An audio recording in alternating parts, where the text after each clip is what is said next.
Assalamualaikum warahmatullahi wabarakatuh. Perkenalkan, nama saya Nafita Salwa Azahro, NIM D1A019139 dari kelas D 2019.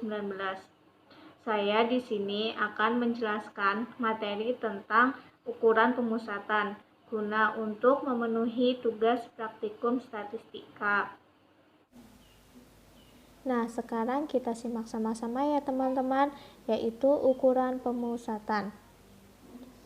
Untuk mendapatkan gambaran yang lebih jelas tentang sekumpulan data mengenai sesuatu hal pada sampel atau populasi, selain data disajikan dalam tabel dan diagram, masih diperlukan ukuran-ukuran yang merupakan wakil dari kumpulan data tersebut.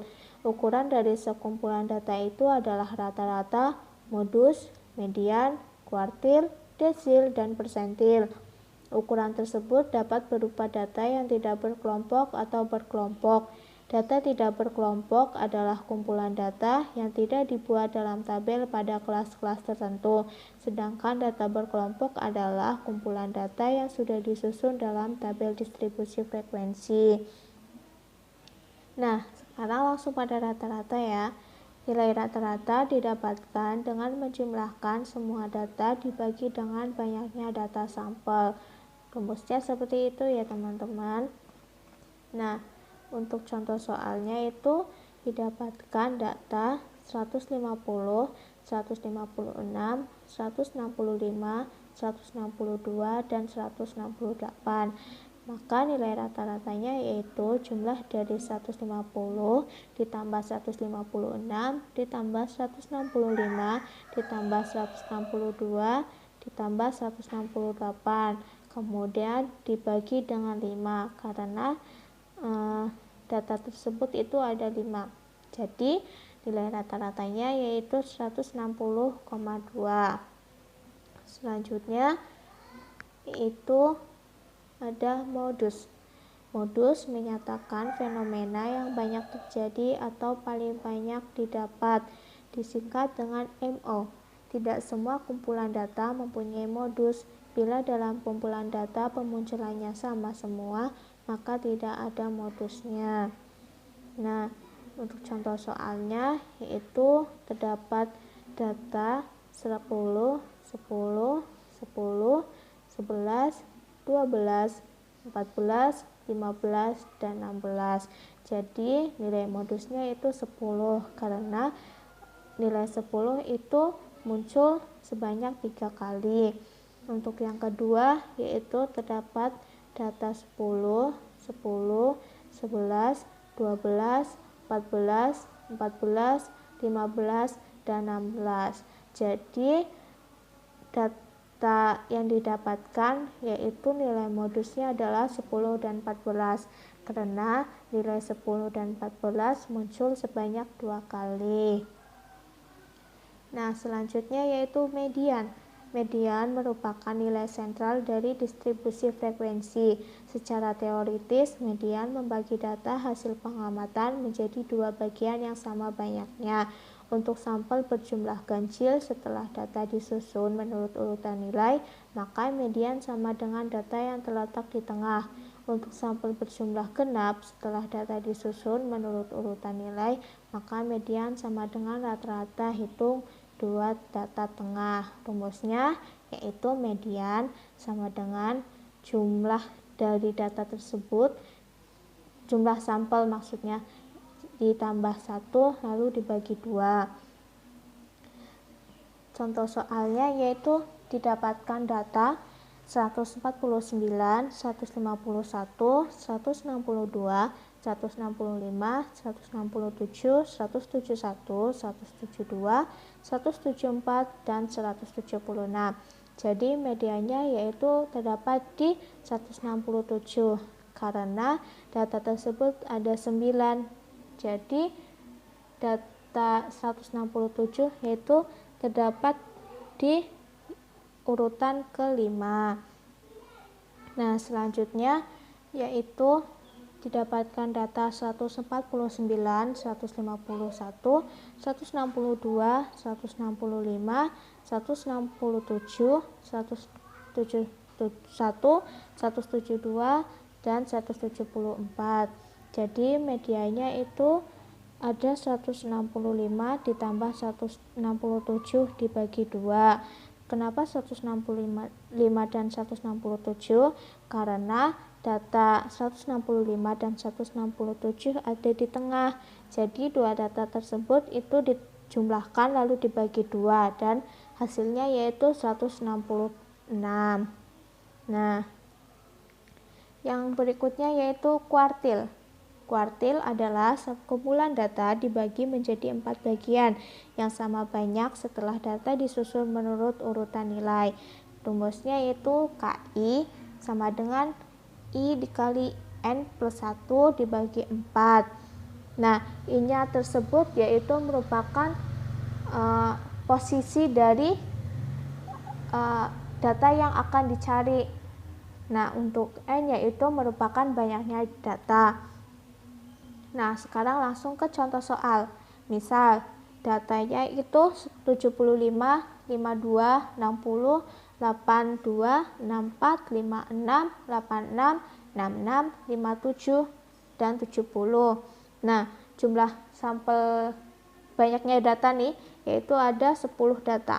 Nah, data tersebut harus diurutkan terlebih dahulu dari yang terkecil ke yang terbesar. Jadi angka yang sudah diurutkan yaitu ada 52, 56, 57, 60, 64, 66, 70, 75, 82, dan 86. Nah, setelah data diurutkan, kemudian cari posisi dari data menggunakan rumus. Nah, posisi adalah letak atau tempat angka yang dimaksud setelah diurutkan dari kecil ke yang terbesar.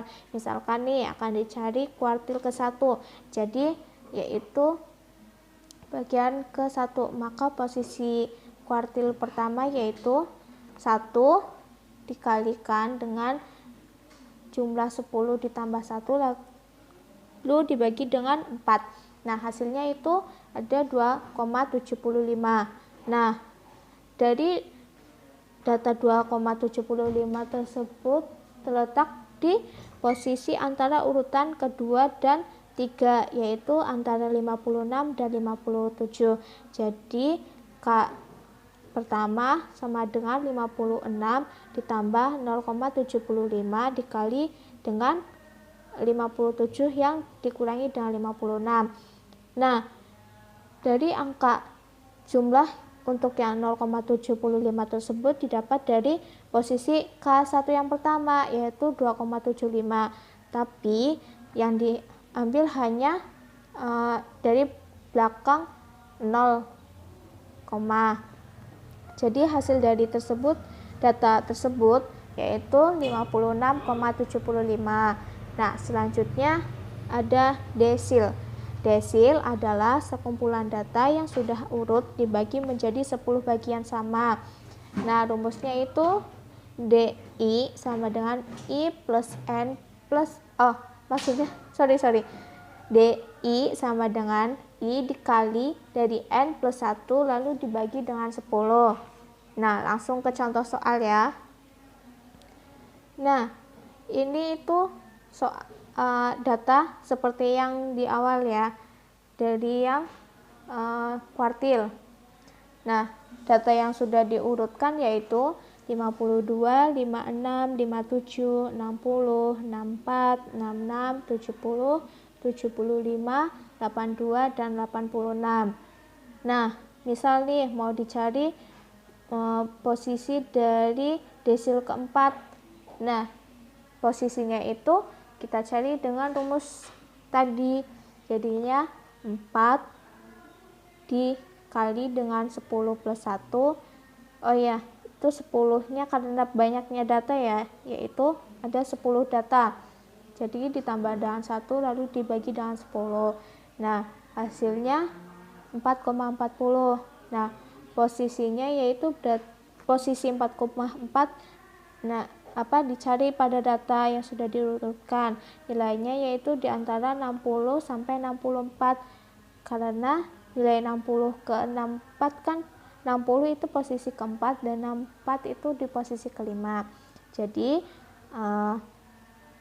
desil 4 yaitu 60 ditambah 0,40 dikali dengan 64 yang dikurangi dengan 60. Jadi hasilnya itu 61,6. Selanjutnya yang terakhir ya, yaitu persentil. Persentil adalah sekumpulan data yang sudah urut dibagi menjadi 100 bagian yang sama. Nah, untuk persentil itu sama dengan desil dan kuartil. Nah, datanya tersebut itu langkahnya ada urutkan kumpulan data dari terkecil yang ke besar.